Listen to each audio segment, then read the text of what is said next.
एक आदमी ने एक बहुत ही खूबसूरत लड़की से शादी की। शादी के बाद दोनों की जिंदगी बहुत प्यार से गुजर रही थी। वह उसे बहुत चाहता था और उसकी खूबसूरती की हमेशा तारीफ किया करता था।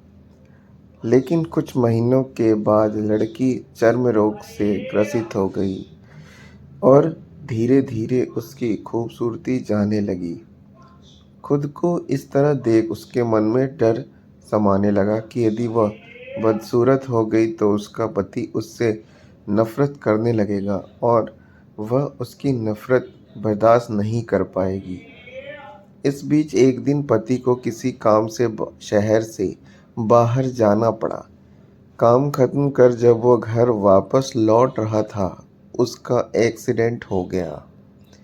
एक्सीडेंट में उसके अपनी दोनों आंखें खो दी, लेकिन इसके बावजूद भी उन दोनों की जिंदगी सामान्य तरीके से आगे बढ़ती रही। समय गुजरता रहा और अपने चर्म रोग के कारण लड़की ने अपनी खूबसूरती पूरी तरह गंवा दी। वह बदसूरत हो गई, लेकिन अंधे पति को इस बारे में कुछ भी नहीं पता था। इसलिए इसका उसके खुशहाल वैवाहिक जीवन पर कोई प्रभाव नहीं पड़ा। वह उससे उसी तरह प्यार करता रहा। एक दिन उस लड़की की मौत हो गई।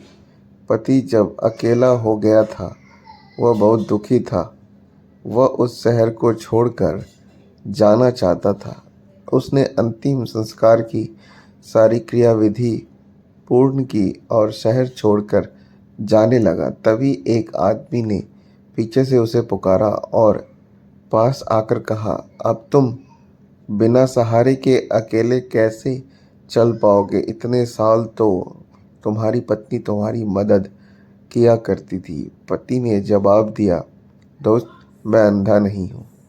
मैं बस अंधा होने का नाटक कर रहा था, क्योंकि यदि मेरी पत्नी को पता चल जाता कि मैं उसकी बदसूरती देख सकता हूँ तो यह उसे उसके रोग से ज़्यादा दर्द देता है। इसीलिए मैंने इतने साल अंधे होने का दिखावा किया।